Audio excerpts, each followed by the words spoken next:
오늘의 주요 뉴스입니다. 아스트라제네카 백신 접종 대상이 65세 이상으로 확대됩니다. 이에 따라 요양병원과 시설에 65세 이상 37만여 명이 이달 말 백신을 맞게 됩니다. 그동안 치명률에는 별 차이가 없는 것으로 알려졌던 영국 변이 바이러스가 치명률이 2배 높다는 연구 결과가 나왔습니다. 관광업이 주산업인 스페인이 여행객 유치를 위해 오는 5월부터 코로나19 백신 여권 도입을 추진합니다.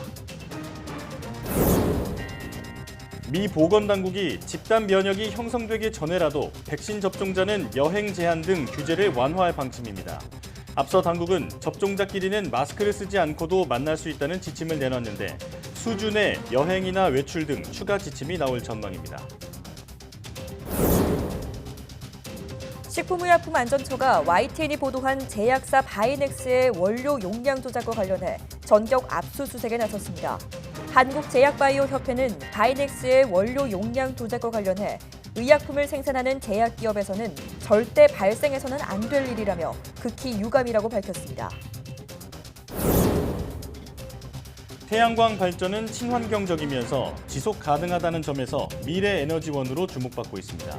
하지만 발전 설비가 외부에 설치돼 있고 날씨 변화에도 취약해 고장이 나도 신속한 수리가 어려운데요. 잠시 뒤 과학의 달인에서 태양광 발전 설비 고장 수리의 비법을 들어봅니다.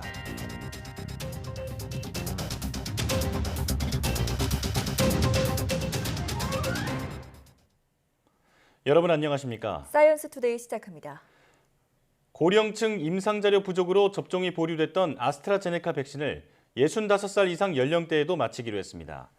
예방접종 전문위원회는 영국과 스코틀랜드 연구 결과에서 아스트라제네카 백신의 고령층 효과가 입증돼 이같이 결정했다고 밝혔습니다. 국내 65세 이상 고령층은 800만 명이 넘는데 이들 가운데 요양병원과 요양시설에 있는 고위험군인 65살 이상 입소자와 종사자 등 37만여 명은 이달 접종을 시작합니다. 예방접종 전문위는 아스트라제네카 백신의 접종 간격도 바꾸기로 결정했습니다. 접종 간격이 길수록 효과가 증가한다는 임상 결과와 백신 공급 상황 등을 고려해 2차 접종 예약일 기준을 기존 8주에서 10주로 변경했습니다. 또 변이 바이러스 국내 유입을 최소화하기 위해 해외 출장이 잦은 항공승무원을 2분기 접종 대상에 넣었습니다. 코로나19 백신 누적 접종자가 50만 명을 넘어섰습니다. 코로나19 예방접종 대응 추진단은 10일 하루 5만 1천여 명이 백신을 맞아 누적 접종자가 50만 635명이라고 밝혔습니다. 2, 3월 우선 접종 대상자 77만 5천여 명 가운데 64%가 1차 접종을 마쳤습니다. 백신 접종 후 이상 반응이 의심된다며 보건당국에 신고한 사례는 1,000여 건 늘어 누적 6,800여 건으로 집계됐습니다. 추가 사망 신고는 없었으며 현재까지 신고된 사망 사례는 총 15명입니다. 중증 전신 알레르기 반응인 아나필락시스 의심 사례는 7건 더 늘어 누적 57건이 됐고 경렬이나 중환자실 입원을 포함한 중증 의심 사례는 5건입니다. 새학기부터 잦은 오류가 발생한 공공 원격 수업 플랫폼과 관련해 교육부가 재차 사과하고 다음 주에는 정상 운영될 것이라고 밝혔습니다. 교육부 관계자는 이번 주말이 되면 모든 기능이 다 구현되지 않아도 선생님과 학생이 편안하게 학습할 수 있도록 주요 기능은 구현할 수 있을 것 같다고 말했습니다. 앞서 공공 원격 수업 플랫폼이 EBS 온라인 클래스에서는 접속 지연과 학생 초대 기능에 오류가 발생했고 또 다른 플랫폼인 이학습터에서도 접속 지연이 반복됐습니다. 교육부는 지난해 9월 말부터 지난달 말까지 총 60억 원을 들여 EBS 온라인 클래스와 이학습터에 화상 수업 기능 등을 추가했지만 프로그램이 안정화되지 못해 오류가 빈번한 것으로 분석했습니다. 지난해 우리 국민의 대기질과 수질에 대한 만족도는 개선됐으나 고용과 실업 등은 악화한 것으로 나타났습니다. 통계개발원의 보고서 내용을 보면 2년 단위로 조사하는 지난해 대기질 만족도는 38.2%로 2018년보다 9.6%포인트 상승했고 수질 만족도도 37.7%로 8.4%포인트 올랐습니다. 반면 코로나19 영향으로 고용률은 60.1%로 전년 대비 0.8%포인트 낮아졌고 실업률은 4.0%로 0.2%포인트 올랐습니다. 개별 지표를 보면 1인당 도시공원 면적과 저임금 근로자 비율, 월평균 임금 등은 개선 추세를 보인 반면 독거노인 비율과 아동학대 피해 경험률은 악화 추세를 보였습니다. 미 보건당국은 집단 면역이 형성되기 이전이라도 코로나19 백신 접종자의 경우 여행 제한 등의 규제를 완화할 방침입니다. 백신 접종률의 증가 추이에 맞춰 단계적으로 시민들의 일상을 정상으로 되돌리겠다는 구상입니다. 이동헌 기자의 보도입니다. 앤서니 파우치 미 국립알레르기 전염병 연구소 소장은 백악관 브리핑에서 미국 내 코로나19 집단 면역이 가을쯤 형성될 것으로 전망했습니다. The time that we believe, if you look at the planned rollout of the vaccines, that we would hopefully get to that point somewhere by the end of the summer and the early fall. 하지만 집단 면역 도달에만 너무 매달리지 않을 것이라고 말했습니다. 하루 200~300만 명씩 백신 접종이 이루어지면서 그만큼 더 안전해지고 있다는 것입니다. So you don't have to wait until you get full herd immunity to get a really profound effect on what you could do. 미국에서 한 번이라도 백신을 맞은 사람이 18%를 넘어섰고 약 10%가 백신 접종을 완료했습니다. 백신 접종률 증가에 맞춰 미 질병통제예방센터가 백신 접종자의 경우 마스크 없이 다른 사람들을 만날 수 있도록 한 지침에 이어 몇 주 뒤 여행이나 외출에 대한 지침도 내놓을 것이라고 밝혔습니다. 그러나 일부 주에서 마스크 의무제를 폐지하는 등 성급한 규제 완화에는 우려를 나타냈습니다. We ask for your patience in practicing proven prevention measures for just a little while longer. 미 보건당국은 코로나19 팬데믹에서 벗어나는 길에 아주 가까이 와 있다며 좀 더 신중해질 것을 당부했습니다. YTN 이동원입니다. 보건당국의 방침과 달리 미국 질병통제예방센터 CDC 국장은 여행이 늘어날 때마다 감염자가 급증했다며 여러 변종 바이러스가 세계 곳곳에 퍼지고 있어 주의해야 한다고 말했습니다. 로셸 웰렌스키 CDC 국장은 현지 시각 10일 ABC 방송에 출연해 이같이 말했습니다. 또 백신을 맞고도 감염되는 환자 사례를 주의 깊게 지켜보고 있다며 아직 백신을 맞은 사람이 전체 미국 인구의 10%에 그치는 만큼 더디게 방역 지침을 완화할 수밖에 없다고 설명했습니다. CDC는 최근 백신 접종을 마친 사람들끼리 마스크를 쓰지 않고 실내에서 만날 수 있다는 지침을 내놨지만 여행은 여전히 삼갈 것을 권고했습니다.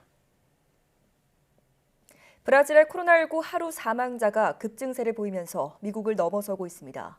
영국 옥스퍼드대 아워월드인 데이터 기준으로 브라질의 하루 사망자는 지난 5일부터 9일까지 5일째 미국을 앞섰습니다. 현지 언론들은 지난해 말부터 코로나19 재확산세가 나타나면서 현재는 팬데믹 이래 최악의 순간을 경험하고 있다고 전했습니다. 브라질 보건 전문가들은 현재 추세라면 이달의 코로나 사태 후에 가장 많은 사망자가 나올 것으로 보고 있습니다. 누적 사망자도 30만 명을 넘어설 것으로 보입니다. 지난해 말 영국에서 발견된 코로나19 변이 바이러스가 전 세계 100여 개 나라로 급속히 확산해 문제가 되고 있는데요. 네, 이 영국발 변이 바이러스는 전파력뿐 아니라 사망에 이르게 하는 치명률도 다른 바이러스보다 훨씬 높다는 연구 결과가 나왔습니다. 보도에 김형근 기자입니다. 체코의 병원은 넘쳐나는 코로나19 환자들로 포화 상태입니다. 영국발 변이 바이러스가 확산하면서 더욱 심해졌습니다. A teď to, co proběhlo v pondělí, kdy jsme měli za jeden den 22 příjmů, tak už skutečně bylo nad naše možnosti a proto jsme požádali o uvolnění těch kapacit a ten mezikrajský transport. 독일과 프랑스, 이탈리아 등 다른 유럽 국가도 마찬가지입니다. 신규 확진자의 4분의 1에서 3분의 1이 영국발 변이 바이러스 감염자입니다. Verdoppelt sich der Anteil der Infektionen mit dieser Virusvariante ungefähr jede Woche. Wir müssen damit rechnen, dass die Variante bald auch bei uns die dominierende werden könnte. 이처럼 영국발 변이 확산세가 거센 건 전파력이 기존 바이러스보다 40에서 70% 높기 때문입니다. 다만 치명률에는 큰 차이가 없는 것으로 여겨졌는데 이마저도 그렇지 않다는 연구 결과가 나왔습니다. 영국 엑시터대 연구팀 조사 결과 비슷한 규모의 감염자 집단 가운데 영국발 변이 바이러스에 감염돼 숨진 사람은 227명, 반면 다른 바이러스에 감염돼 숨진 환자는 141명에 불과했습니다. 연구팀은 영국발 변이 바이러스의 치명률이 다른 바이러스보다 30에서 100% 정도 높다고 분석했습니다. 앞서 영국 보건당국도 비슷한 결과를 발표했습니다. Roughly 10 would be expected to unfortunately die with the virus. With the new variant, for 1,000 people infected, roughly 13 or 14 people might be expected to die. 보건 전문가들은 전파력이 빠르고 치명률도 높은 영국발 변이 바이러스의 위협을 심각하게 받아들여야 한다고 경고했습니다. YTN 김영근입니다. 2018년 중국을 휩쓴 아프리카 돼지 열병이 코로나19 대유행의 단초가 됐을 가능성이 있다는 분석이 나왔습니다. 돼지고기를 대체할 고기를 찾다가 야생동물 수요가 늘어나면서 바이러스 접촉이 많아졌을 수 있다는 겁니다. 가디언과 스카이뉴스 등 영국 언론들은 영국 글래스고대 연구팀이 최근 이 같은 분석을 내놨다고 전했습니다. 연구팀은 인간의 식단에 야생동물이 늘어나면 바이러스 접촉 기회도 늘어난다면서 당시 중국은 아프리카 돼지열병으로 돼지 공급이 40에서 60% 부족한 상태였다고 설명했습니다. 연구팀은 그러나 아프리카 돼지열병 원인설은 아직 가설일 뿐이라고 덧붙였습니다. 이스라엘에서 미성년자에게 코로나19 백신을 접종해도 안전성 측면에서 문제가 크지 않다는 보고가 나왔습니다. 이스라엘에서 12세에서 16세 청소년 600명을 대상으로 화이자 백신을 접종한 결과 심각한 이상 반응이 나타나지 않았다고 영국 일간 가디언이 보도했습니다. 이스라엘 정부 백신 자문위원 보아즈 레브 박사는 심각한 이상 반응이 없었고 경증 이상 반응 사례도 드물었다며 고무적이라고 말했습니다. 이스라엘에서는 지금까지 인구 58.2%가 1차 접종을 마쳤고 45.5%가 2차 접종을 끝냈습니다. 하지만 전체 인구의 4분의 1이 16세 미만인 이스라엘에서 집단 면역이 형성되려면 미성년자 백신 접종을 시작하는 게 관건이라고 가디언은 분석했습니다.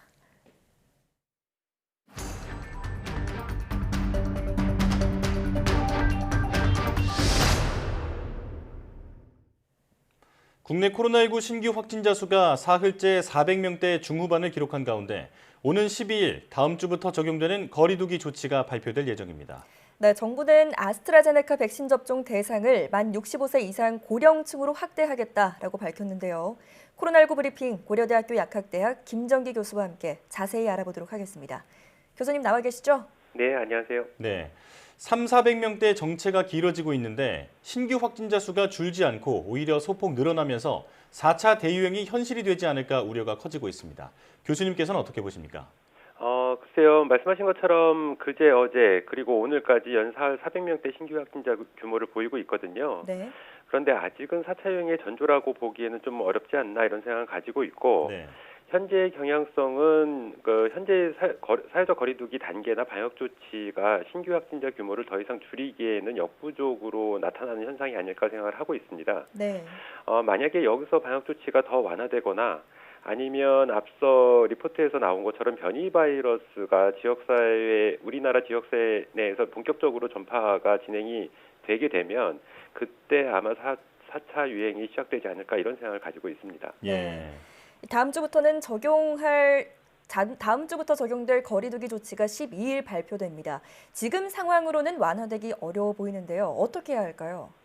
앞서 말씀드린 것처럼 지금의 거리두기나 방역 조치를 더 완화하게 되면 신규 확진자 규모 증가는 불가피할 걸로 예상을 하고 있습니다. 예.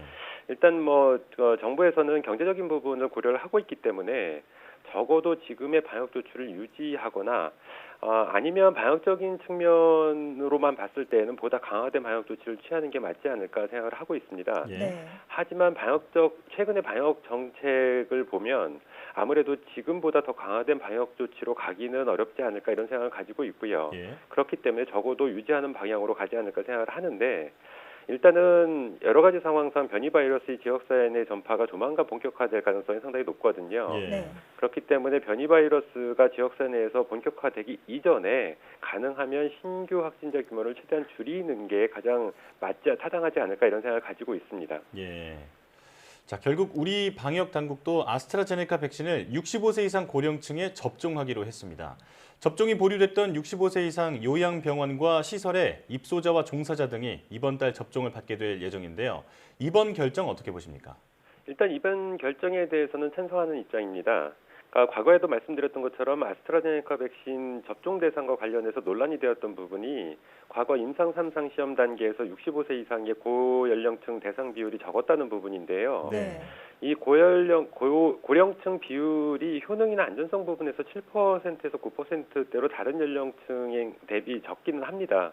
근데 산술적인 수치로는 600명이 넘기 때문에 개인적으로는 당초에 65세 이상을 포함해도 무방하다라는 견해를 가지고 있거든요. 네. 그렇기 때문에 이번 결정은 당연히 찬성하는 입장이고 오히려 당초에 백신 최종 자문회의의 결정대로 처음부터 만 65세 이상 고령층을 포함했어야 되는 게 아닌가라는 생각을 가지고 있습니다. 네. 당국은 아스트라제네카 백신의 접종 간격도 변경하기로 했습니다. 접종 간격이 길수록 효과가 좋다는 임상 결과를 참고했다고 하는데요. 교수님께서는 어떻게 생각하시나요? 일단 말씀하신 것처럼 이번에 아스트라제네카 백신 접종 간격도 기존 8주에서 10주로 변경하기로 했거든요. 아스트라제네카 임상시험 결과에 따르면 1, 2차 접종 사이의 간격을 4주에서 8주로 했을 때보다는 8주에서 12주로 했을 때 더 효능이 좋았다라고 결과가 나와 있습니다. 네. 따라서 이번에 접종 간격을 8주에서 10주로 변경한 것은 타당하다라고 생각을 하고 있고요. 예. 하지만 제 개인적으로는 접종 간격 변경보다는 과거 임상시험에서 효능이 가장 좋았던 부분이 4주 간격으로 하고 반량 정량 용법으로 했을 때가 효과가 가장 좋았거든요. 네. 그래서 이 효과적인 측면뿐만 아니라 면역력 형성 기간 단축이라는 부분도 있습니다. 그러니까 10주나 8주나 10주 또는 길게는 12주까지 가는 것보다는 2차 접종을 4주에서 마무리를 짓는 게 면역력 형성 기간을 단축시킬 수가 있거든요. 네.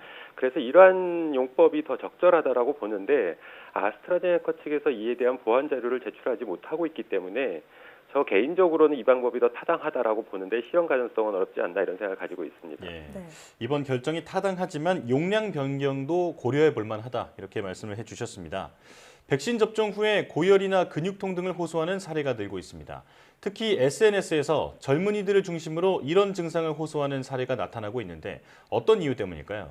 가장 큰 이유는 아스트라제네카 백신의 그 백신 플랫폼 때문에 그렇습니다. 이 아스트라제네카 백신은 아데노바이러스 전달체를 이용하는 시스템이거든요. 이 플랫폼 자체가 연구는 오래전부터 진행되어 왔는데 상용화된 거는 이번 코로나19 백신이 처음이다라고 할 수 있는데 일단 이 전달체로 사용되는 아데노바이러스 자체가 강력한 면역 반응을 유도하게 됩니다. 그래서 함께 효능도 높이는 긍정적인 부분이 있지만 반대로는 이상 반응을 빈도나 아니면 정도 측면에서 더 악화시킬 수 있다라고 알려져 있기 때문에 이 백신 플랫폼 자체가 가지고 있는 문제 때문에 발생하는 문제다라고 생각을 하고 있습니다. 네. 일부 전문가들은 백신 접종자에게 발열 같은 부작용이 나타날 것을 고려해서 하루나 이틀 휴가를 줘야 한다고 주장합니다. 방역 당국도 논의해보겠다는 입장을 보였는데요. 접종 후 휴가 필요하다고 보십니까? 글쎄요. 백신 접종 후 이상 반응은 개인별로 차이가 있습니다. 그래서 이 부분을 방역당국에서 백신 접종 휴가를 지정하는 것보다는 권고 수준으로 하는 게 맞지 않을까. 그래서 접종 당사자와 사업장에서 상황에 맞게 조율을 하는 게 맞지 않을까 개인적으로 생각을 하는데 물론 현실적으로 이렇게 권고 수준으로 하고 접종 당사자와 사업장에서 조율을 하라라고 하면 현실적으로 어려운 부분이 물론 있습니다. 그렇지만 방역당국에서 일괄적으로 휴가를 지정하는 것도 또 문제가 좀 무리가 좀 있지 않을까 이런 생각을 가지고 있습니다. 네, 알겠습니다. 백신 이상 반응 사례가 이어지고 있는데요. 백신을 맞으면 충분히 쉬고 또 평소와 다른 신체 반응이 나타나지 않는지 잘 살피셔야겠습니다. 지금까지 고려대학교 약학대학 김정기 교수와 함께 코로나19 상황 살펴봤습니다. 교수님 고맙습니다. 네, 감사합니다.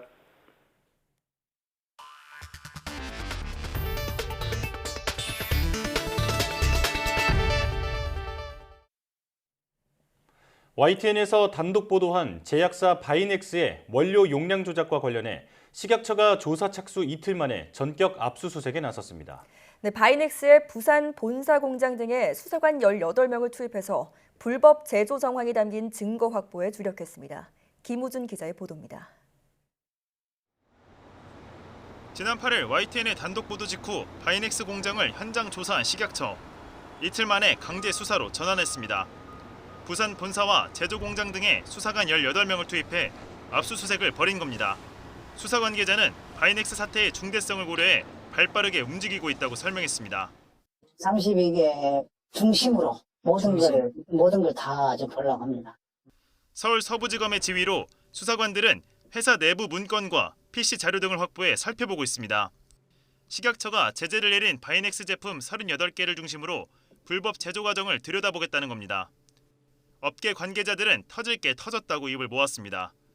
대한약사회는 돈만 줬는 제약산업의 단면이 드러났다고 지적했고, 전반적으로 제약이 있어서 위탁생동 공동개발 품목 허가제도를 전반적으로 살펴보고 재설계하는 수준으로 근본적인 문제 해결에 나서야 될 것으로 생각하고 있습니다. 실천하는 약사회는 부도덕한 이윤 추구가 만든 예고된 참사라며 허술한 규제를 강도 높게 지적했습니다. 약사 출신 서영석 더불어민주당 의원은 자신의 페이스북에 바이넥스 사태를 언급하며 얼마나 많은 불법 의약품이 유통됐는지 파악조차 어렵다며 우려를 표했습니다. 식약처 위해사범중앙조사단은 압수수색을 통해 확보된 증거 분석을 마치는 대로 주요 피의자들에 대한 소환 조사를 이어갈 예정입니다. YTN 김우진입니다. 한국제약바이오협회는 YTN이 보도한 제약사 바이넥스의 원료 용량 조작과 관련해 의약품을 생산하는 제약기업에서 절대 발생해서는 안 될 일이라며 극히 유감이라고 밝혔습니다. 제약바이오협회는 식약처 조치와는 별개로 이른 시일 내에 협회 차원에서 철저하게 진상을 파악하고 바이넥스를 윤리위원회에 회부하는 등 일벌백계 조처를 내리겠다고 설명했습니다. 아울러 이번 사태를 계기로 회원사들의 의약품 위수탁 생산 과정과 품질 관리 실태 전반을 점검하고 재발 방지 대책을 위해 국회 입법에 적극적으로 협조하겠다고 덧붙였습니다. 앞서 YTN은 지난 8일부터 이틀에 걸쳐 바이넥스의 원료 용량 조작과 자료 은폐 사실을 단독 보도했고, 식약처는 바이넥스 38개 제품에 대해 제조 및 판매 중단 조처를 내린 데 이어 부산 본사 등을 압수수색했습니다. 기름기 제거에 효과가 좋고 자연 친화적 제품임을 내세워 베이킹소다가 함유된 주방 세제를 찾는 소비자가 많은데요. 네, 대부분 세척력은 양호였지만 한 번 설거지할 때 사용하는 세제 비용은 3배 가까이 차이가 났습니다. 개훈이 기자가 보도합니다. 베이킹소다가 함유된 주방세제는 기름기 제거 등 세척력이 좋고 식기뿐 아니라 야채나 과일 세척도 가능해 선호하는 소비자가 많습니다. 한국소비자원이 대형마트에서 판매 중인 7개 제품을 대상으로 세척 성능과 경제성 평가를 해봤습니다. 경제성은 물 100리터에 사용되는 세제의 표준 사용량을 기준으로 따져봤는데 한 번 설거지할 때 드는 세제량 비용만 놓고 봤을 경우 가격이 가장 비싼 제품은 897원, 가장 싼 제품은 323원으로 2.8배 차이가 났습니다. 하지만 경제성이 뛰어난 제품이 반드시 세척력까지 좋은 건 아니었습니다. 유해 물질, 피부 자극 등의 안전성은 문제가 없었으나 세척 성능과 경제성은 제품 간의 차이가 있었습니다. 소비자원 평가 결과 2개 제품은 세척력이 우수 등급으로 3개 제품은 양호, 나머지 2개 제품은 보통 등급으로 평가됐습니다. 세척력은 우수했지만 경제성이 떨어지는가 하면 세척력은 보통이지만 경제성은 우수 등급을 받은 것도 있었습니다. 소비자원은 3개 제품에서 알레르기 유발 성분이 검출됐지만 이에 대한 표시가 없었다고 지적했습니다. 제품의 향을 내기 위해서 사용하는 향료에는 사람의 체질에 따라 알레르기를 유발할 수 있습니다. 현재 이러한 성분이 일정량 이상 사용된 경우 제품의 성분명을 표시하도록 표시 기준이 설정되어 있고, 또 일종 세척제라 할지라도 과일이나 채소를 5분 이상 담그지 말고 30초 이상 씻어야 한다고 당부했습니다. YTN 개훈입니다. 로버트 에이브럼스 주한미군 사령관은 북한이 핵능력 개발을 중단했다는 징후 없이 계속 위협을 가하고 있다고 밝혔습니다. 이에 대응하는 한미동맹의 억지 노력은 지역 안정을 위한 보루라고 강조했습니다. 워싱턴에서 강태욱 특파원의 보도입니다. 미국 하원 청문회에 나선 에이브럼스 사령관은 2017년 이후 대륙간 탄도미사일이나 핵실험이 없었다고 설명했습니다.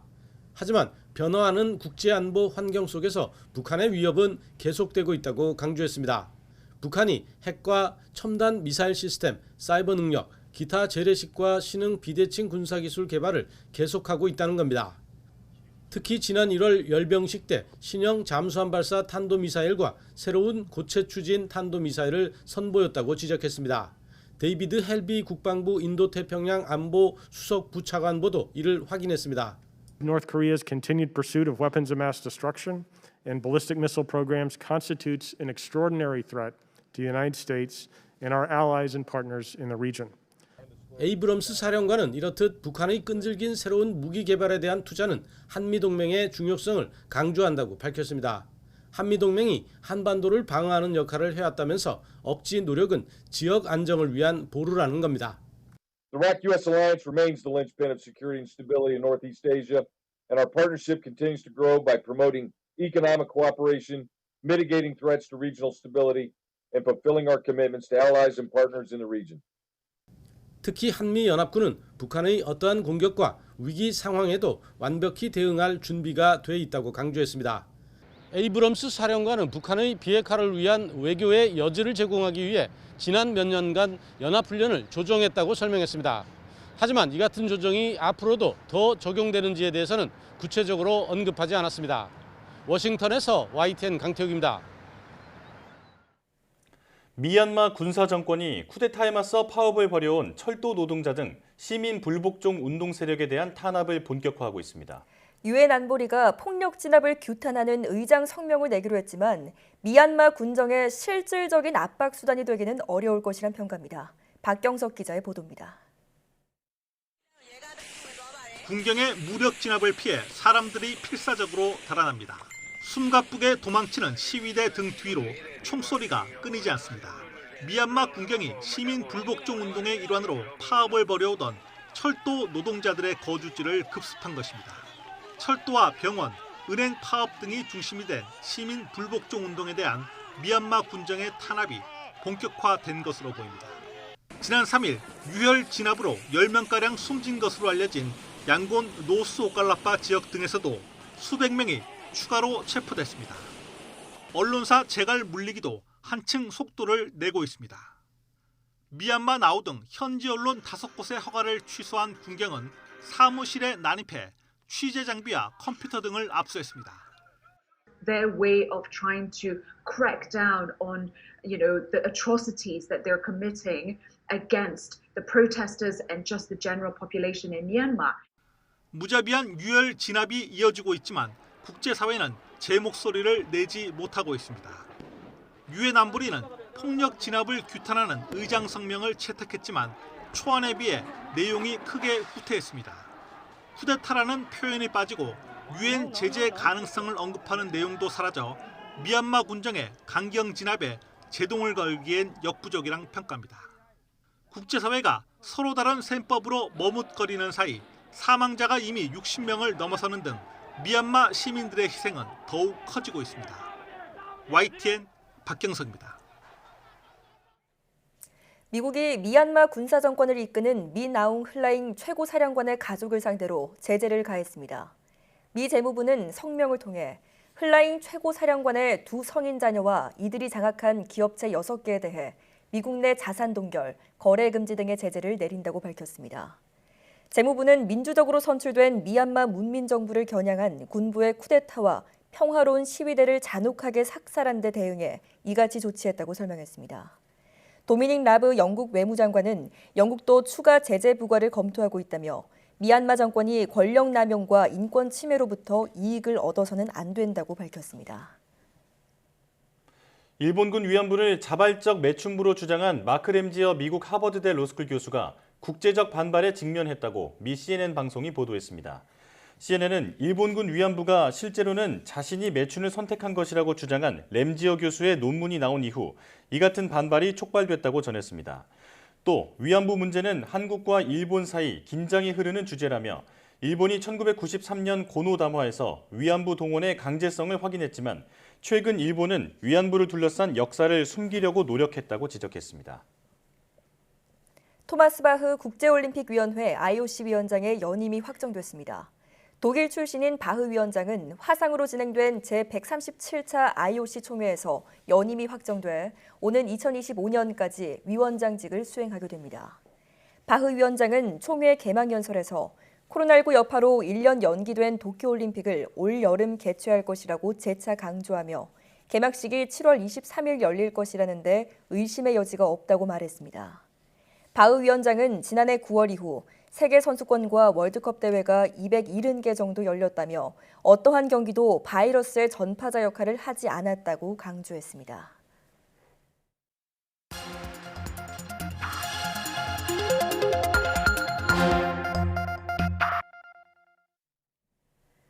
다양한 분야의 과학 이슈를 과학 기자의 시각으로 집중 분석하는 사이언스 취재 파일 시간입니다. 네, 스튜디오에 양회영 기자 나와 있습니다. 어서 오십시오. 네, 안녕하세요. 오늘은 어떤 소식 전해주실까요? 네, 이 동일본 대지진 후쿠시마 원전 사고 올해로 발생한 지 한 10년을 맞이했거든요. 예. 특히 후쿠시마 원전 사고는 체르노빌 사고와 함께 인류 최악의 원전 사고로 기록이 되면서 전 세계의 원전 안전성에 대한 인식을 뒤바꿔 놓았는데요. 오늘은 이와 관련된 이야기 해볼까 합니다. 예. 네. 지진의 상처는 회복됐지만 원전 사고의 위협은 여전한 상황이잖아요. 네. 우선 10년 전에 일어났던 동일본 대지진과 후쿠시마 원전 사고 상황을 간략하게 정리해 보겠습니다.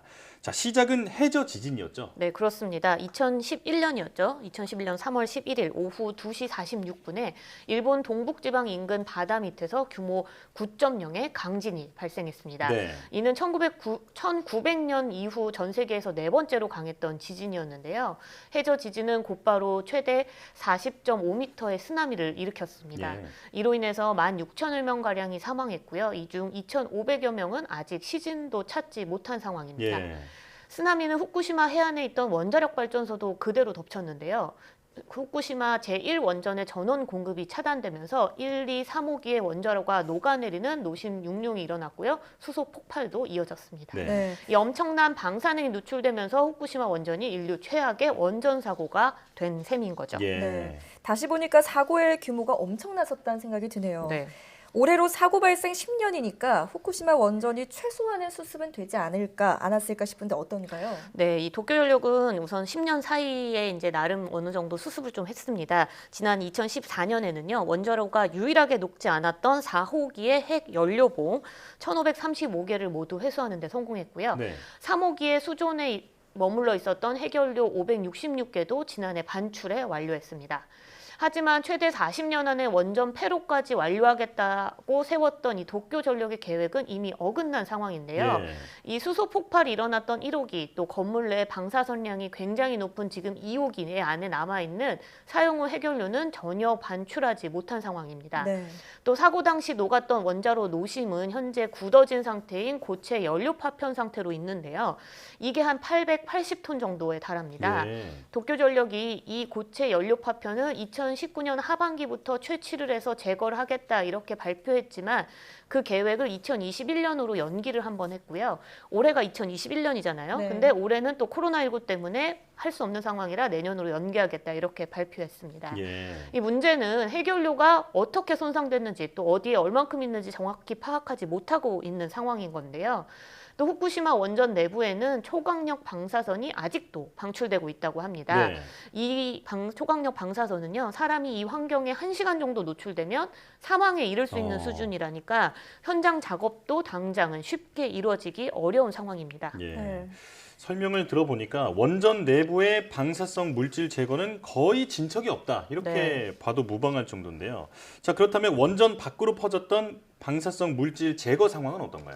네, 이 또한 대부분 오염된 채 남아있다고 볼 수 있습니다. 국제환경단체죠. 그린피스에 따르면요. 후쿠시마 사고 이후에 지정돼 있던 특별 제염 지역의 85%가 여전히 제염 작업은 이루어지지 않았다고 발표했는데요. 예. 이와 관련된 전문가 설명 먼저 들어보겠습니다. And the vast majority of the land around there is not being touched whatsoever. It's the physical impossibility of decontaminating these areas because they're mountainous forests. 東京湾にも相当この汚染の海底度が検出されております。この福島周辺だけの問題ではなくて、かなり広い範囲に 또 제염을 위해서 긁어냈던 오염된 토양과 또 원자로 냉각에 사용된 오염수에 대한 2차 처리 문제도 남아 있습니다. 네. 오염토의 경우에는요, 일본 정부가 정한 중간 저장시설 부지 공간이 이미 75% 정도 찼고요. 삼중수소가 제거되지 않은 오염수 역시 탱크 용량의 91%까지 현재 채운 상태라고 합니다. 그럼 이런 상황인데도 일본 정부는 후쿠시마 원전 오염수를 바다로 방출하겠다라는 계획을 발표한 건가요? 네, 그렇습니다. 일본 정부는 지난해 후쿠시마 오염수 처리를 더 이상은 미룰 수 없다면서 해양 방출에 대한 내용을 발표를 했습니다. 시기는 정확한 시기에 방류 시기는 못 박진 않았고 그 시기가 이미 올해까지 미뤄진 상태이긴 하지만요. 방식은 정해졌는데 이게 해양 방류 방식입니다. 우선은 가토 관방장관의 설명 직접 들어보겠습니다. 政府としての方針、その決定時期などを決めたという事実はございません。他方で福島第一原子力発電所の廃炉作業を遅延させないためにも、ALPS 処理水の取り扱いについて、いつまでも方針を決めずに先送りをすることはできないということは事実であります。政府内での検討を深めた上で、適切なタイミングで政府と責任を持って結論を出していきたいと考えております。 네, 여기서 말했던 알프스라는 방식이 있는데요. 여기 알프스라는 방식은 다핵종 제거 장치를 말합니다. 오염수 속에는 한 62종의 방사성 물질이 있는데 이 물질들을 제거를 한 뒤에 바다로 흘려보내겠다 이렇게 발표를 한 건데요. 도쿄전력이 먼저 발표한 자료를 살펴보면 이 알프스로 처리한 115만 톤의 오염수 중에서 기준치를 통과한 거는 30%에 불과하다고 합니다. 나머지 70%의 물에서는 코발트 60이나 스트론튬 90과 같은 고위험 방사성 물질이 여전히 남아 있었던 겁니다. 또 농도를 희석시킨 오염수를 방류를 한다고 해도 기술적으로 절대 제거할 수 없는 방사성 물질인 삼중수소가 이 또 오염수 안에 남아 있는 것도 문제로 지적되고 있는데요. 실제로 일본 국민의 절반 이상이 후쿠시마 원전 오염수를 바다로 방류하는 것을 반대하고 있는 것으로 나타났고요. 또 게다가 현지 어업단체 등 주민들이 강력하게 이 오염수의 해양 방출을 반발을 하고 있고요. 또 우리나라를 비롯한 주변국에서도 우려의 목소리를 많이 발표를 했죠. 이에 스가 총리가 지난 1월 오염수 저장 탱크 증설 필요성을 검토하고 있다면서 해양 방류 시기가 조금 늦어질 수 있음을 시사했습니다. 또 일반 자연재해와 달리 원전 사고는 사고 처리에 있어서 사실 쉽게 결과를 예측할 수가 없습니다. 그래서 시간과 비용이 계속 늘어나고 있는 상황인데요. 방사성 물질이 체내에서 어떤 영향을 끼치는지에 대해서도 연구가 아직 제대로 이루어지지 않고 있는 만큼 잠재적 위험이 계속 있으니까 철저한 모니터링이 국내에서도 필요한 상황입니다. 이게 우리나라 바로 옆에서 일어나고 있는 일이잖아요. 철저히 감시하면서 우리도 할 말은 꼭 해야겠습니다. 지금까지 양효영 기자와 함께했습니다. 고맙습니다.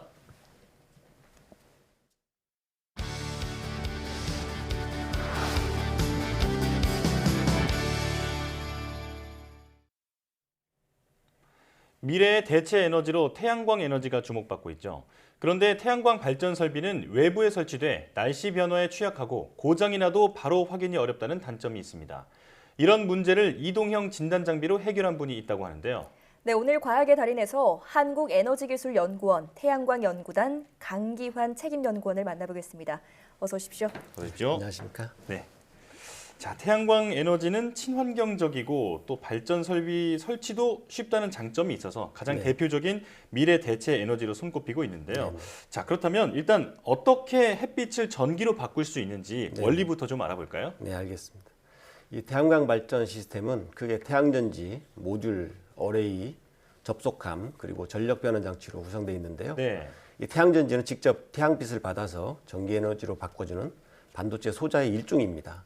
이 태양광 시스템에서는 가장 핵심 부품이라 할 수 있습니다. 태양전지는 다양한 종류가 있지만 현재 우리 주변에서 많이 볼 수 있는 것이 바로 결정지 실리콘 태양전지입니다. 이 태양전지에 태양빛이 비치면 직류전기가 만들어지는데요. 이를 광기전력 효과라고 부릅니다. 하지만 이 태양전지는 얇은 실리콘 기판에 만들기 때문에 잘 깨지고 수분에 노출될 경우에는 부식될 수 있습니다. 그래서 이 태양전지 보호를 위해서 만든 것이 바로 태양광 모듈입니다.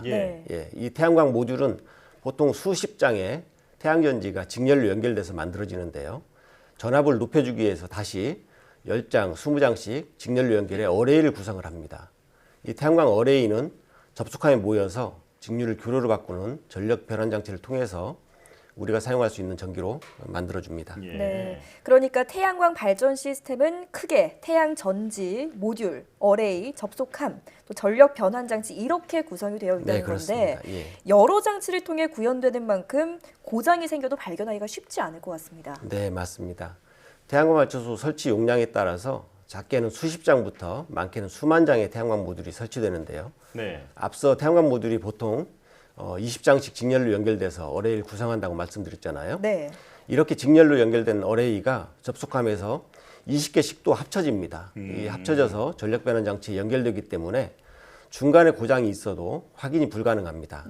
특히 그동안 어레이의 고장을 진단하려면 1번 어레이부터 20번 어레이까지 순차적으로 따로 측정을 해야 했습니다.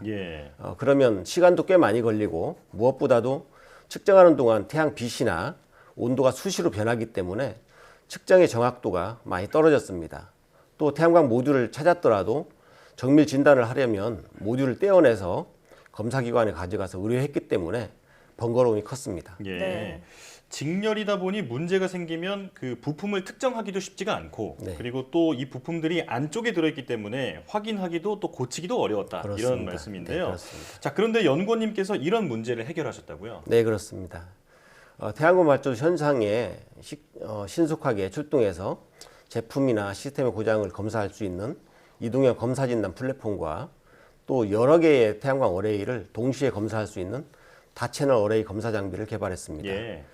이동형 검사 진단 플랫폼은 주변에서 많이 보는 2.5톤의 화물차로 만들었는데요.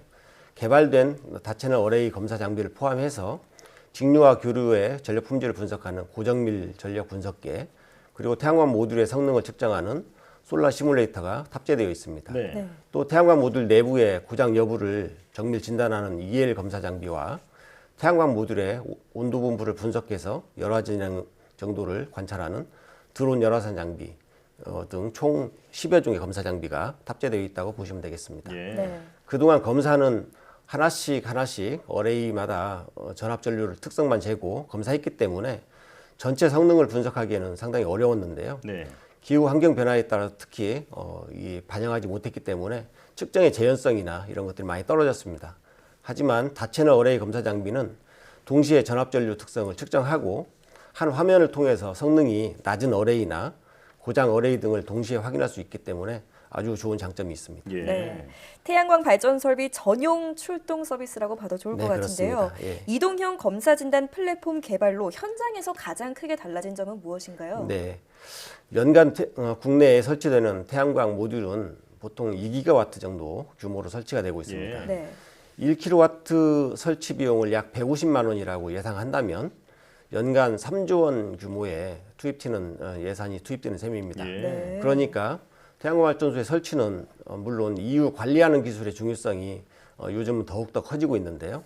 이런 이동형 검사 진단 플랫폼을 통해서 현장에서 신속하게 고장 원인을 규명할 수 있어서 유지 보수에 드는 시간과 비용이 절감되고 태양광 발전 설비의 기대 수명도 늘릴 수 있습니다. 또 실제로 태양광 설비에 전자파 문제를 분쟁들도 많은데요. 이 플랫폼 장비에는 전자파 장비도 탑재되어 있어서 그런 측정 결과들을 저희가 한눈에 볼 수 있고 지금까지 측정한 것들을 확인한 결과 전혀 문제가 없다는 것을 확인할 수 있었습니다. 이 현장에서 진단을 할 수 있기 때문에 빠른 대처가 가능하고 또 결과적으로는 발전시설 관리 비용이 크게 절약된다 이렇게 정리할 수 있겠습니다. 그렇습니다. 자, 하루빨리 상용화가 되면 좋겠는데 시험 운용을 해봤더니 결과가 좋았다고요? 네, 그렇습니다. 지금 2년 동안 개인 사업자가 운영하는 민간 발전소나 공기업에서 운영하는 대형 발전소 그리고 가정용 태양광 설비 등 총 20여 곳의 태양광 발전 설비를 다니면서 시험 운영을 했었고요. 데이터 신뢰도를 충분히 높였습니다. 다채널 어레이 검사 장비의 경우에는 이미 기업에 기술 이전을 해서 주문해서 제품 생산을 하고 있는 중입니다. 그렇군요. 그렇습니다. 우리나라도 대체 에너지 발전 비중을 늘리고 있는데 우리나라의 태양광 발전 설비 보급 확대와 운영에서 개선돼야 할 점이 있다면 어떤 걸까요? 최근 논이나 밭, 임야 그리고 건물 옥상 등에 태양광 발전 설비가 설치된 것을 본 적이 있을 텐데요. 그러나 설치된 태양광 발전 설비를 보면 잘 설치된 곳도 많지만 좁은 공간에 너무 많은 양을 설치해서 주변 경관을 해치거나 환경을 훼손하는 경우가 많이 있습니다. 태양광 발전 설비는 설치를 잘 해야만 높은 성능과 오랫동안 사용이 가능한데요. 앞으로는 환경을 훼손하거나 너무 과다한 설계로 인해서 주변 경관을 해치는 일이 없었으면 하는 바람입니다. 예. 지난해 여름 산지에 무분별하게 설치됐던 태양광 시설이 그 산사태의 원인이 될 수도 있다. 뭐 이런 지적도 있었잖아요. 네, 그렇습니다. 네, 설치 입지에 대한 법규도 명확히 마련되어야겠습니다. 네, 그렇습니다. 자, 마지막으로 연구원님의 그 계획이 듣고 싶은데 조금 간단하게 부탁드리겠습니다. 네. 태양광 발전소를 많이 설치하는 것도 중요하지만 이것을 얼마나 오랫동안 잘 사용하느냐가 더 중요하다고 생각을 합니다. 네. 우리가 개발한 이동형 검사 진단 플랫폼을 활용해서 태양광 발전소가 잘 운영될 수 있도록 지원을 아끼지 않을 거고요. 네. 또한 설치된 태양광 발전 설비는 언젠가는 수명이 다 돼서 폐기물이 발생할 텐데요. 앞으로는 이 폐태양광 모듈을 깨끗하게 수거하고 처리할 수 있는 그런 시스템을 만드는데 지속적으로 노력할 예정입니다. 네. 태양광 발전 시설을 제대로 활용하려면 설치만큼이나 관리도 중요하다는 생각이 듭니다. 오늘 설명해 주신 기술이 하루빨리 상용화되길 기대하겠습니다. 지금까지 한국에너지기술연구원 태양광연구단 강기환 책임연구원과 함께했습니다. 오늘 말씀 잘 들었습니다. 감사합니다.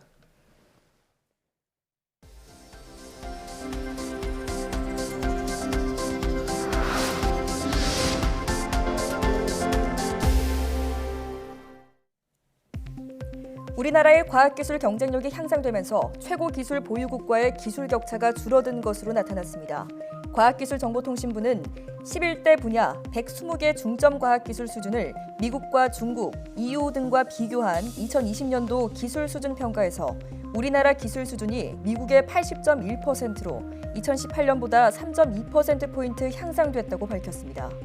또 미국과의 기술 격차는 3.3년으로 2018년보다 0.5년 단축된 것으로 나타났습니다.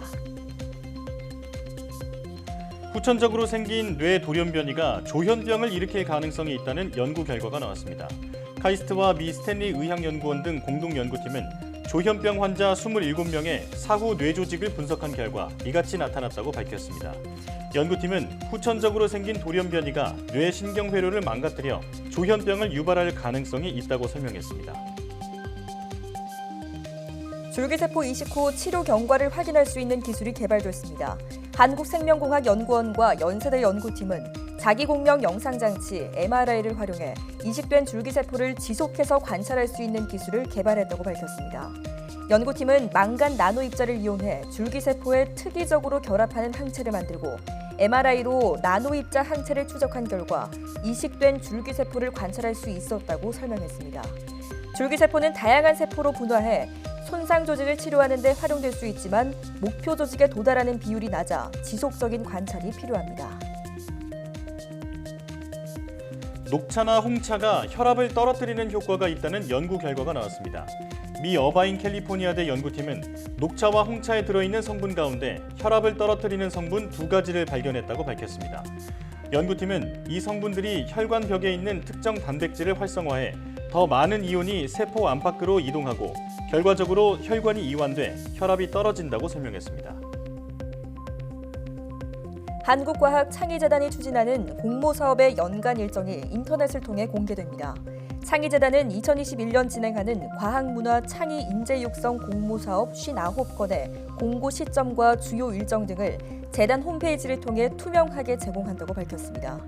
이번 공개는 창의재단 혁신 방안의 하나로 재단 사업 관리의 투명성을 확보하기 위해 이루어졌습니다.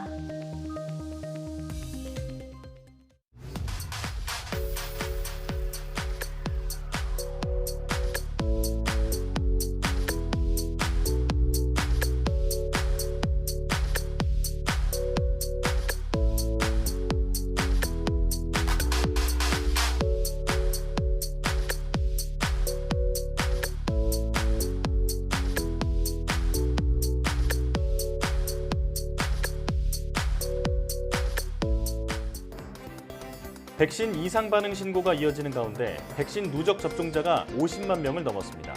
방역당국은 효능 논란이 있었던 아스트라제네카 백신을 65세 이상 고령층에게도 접종하기로 했는데요. 백신 불안감이 확산하지 않게 국민의 신뢰를 얻기 위한 노력도 함께 기울여야겠습니다. 사이언스 투데이 마칩니다. 함께해 주신 여러분 고맙습니다.